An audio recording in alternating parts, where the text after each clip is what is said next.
All right, 1997 AB1, we have our velocity given by 3t squared minus 2t minus 1. We know the position at t equals 2 is equal to 5. And so our first goal is to write a polynomial to represent the position function.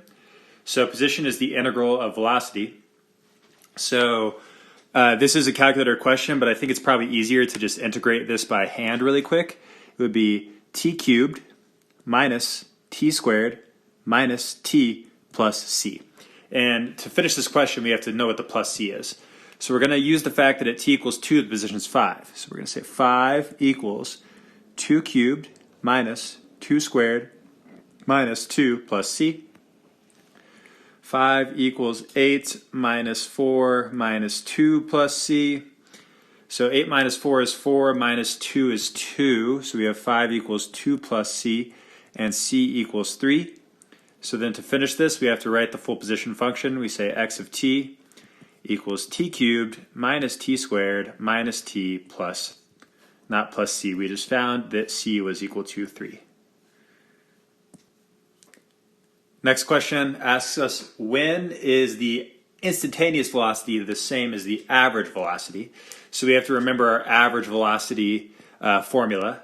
Our average value theorem says that we integrate the function that we're trying to find the average of and then divide it by the change in time. So 1/3 integral 0 to 3 v of t dt might make more sense like this. The integral from 0 to 3 of v of t dt divided by 3. Okay, this is our average value of velocity, aka just average velocity over the 3 seconds.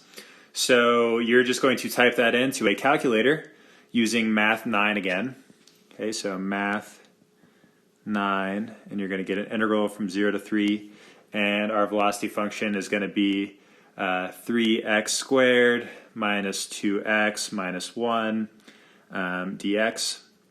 And then you're going to hit enter, and then you're going to divide by 3, and it gives us a value of 5. So the average velocity in that first 3 seconds is 5. So now what we want to know is, when is the instantaneous velocity equal to 5? And we have that function. It's 3t squared minus 2t minus 1. That gives us our velocity at any given time instantaneously. So we're going to set 3t squared minus 2t minus 1 equal to 5. And we need to figure out where they intersect. So what you can do is you can, in your calculator, type y1 equals 3x squared minus 2x minus 1, y2 equals 5, and then look for an intersection using the intersect feature of your calculator.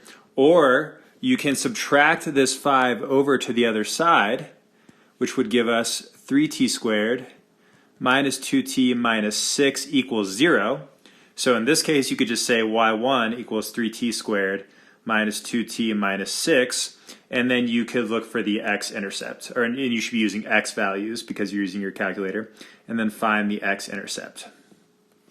In either case, you're going to get a value of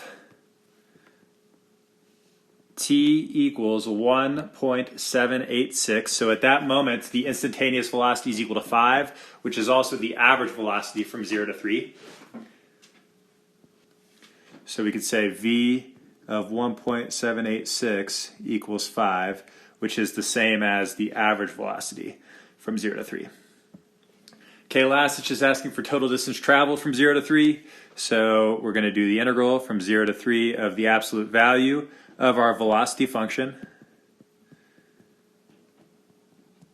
Okay, and that gives us a value of 17. And again, I don't think we have any kind of units here, so I'm just going to say 17 units is how far we traveled.